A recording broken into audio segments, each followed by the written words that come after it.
Driving is a great way to explore the magic of Scotland at your own pace, stopping to say ooh and ah whenever you feel like it, within reason, of course. Here's a quick guide to the rules, as well as a few tips to help you make the most of your trip. First things first, we drive on the left. If you're bringing your own car, great, you'll have an extra level of freedom. Don't forget to bring your registration and ownership documents, proof of insurance. You must have at least third-party insurance cover and some well-chosen music that will forever remind you of this trip. The playlist part isn't a legal requirement, but it should be. Any valid EU driving licence works for us, and if yours is from outside the EU, you can drive in Scotland for up to a year. But not in one go, obviously, unless you're a machine. Speed limits are usually signposted, and the signs are always in miles per hour. If you don't see signs, you can assume that on motorways and dual carriageways they are 70 miles per hour for cars, coaches and minibuses, and 60 miles per hour for caravans and lorries. There are speed cameras nearly everywhere to help enforce the rules. In built-up areas, the speed limit is usually 30 miles per hour and sometimes 20 miles per hour near schools and town centres.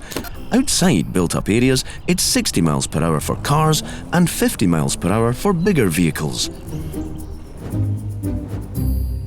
Top tip: there are no toll fees on Scottish roads or bridges. City petrol stations are often open 24 hours a day. They are self-service and sell unleaded petrol and diesel by the litre. In more rural areas, you can drive for a long time without seeing one, so top up whenever you get a chance. Most petrol stations also have toilets, but Scotland has plenty of good public facilities everywhere. We have very tough rules about driving under the influence of alcohol and drugs.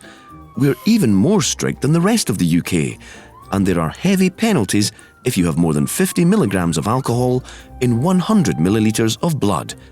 Don't risk it. We're also pretty keen on politeness. You should always stop if you see somebody hoping to cross the road at a zebra crossing. Some roads, especially rural ones, only have one lane, but they all have regular passing places. If two cars are approaching each other on one of these roads, the driver who flashes their lights first is the one offering to wait. Everyone, apart from those who are having a really bad day, says thank you with a wave or a flash of the lights in the dark.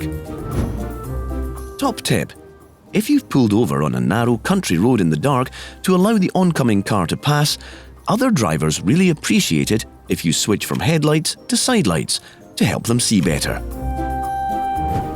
We love roundabouts here. Love them.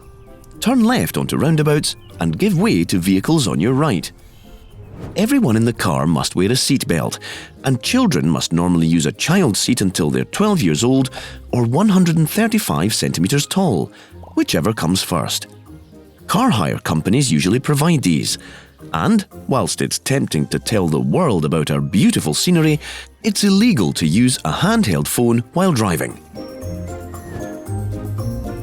Top tip: roads are usually busier in towns and cities during rush hour, 7:30 to 9:30 a.m. and 4 to 6:30 p.m.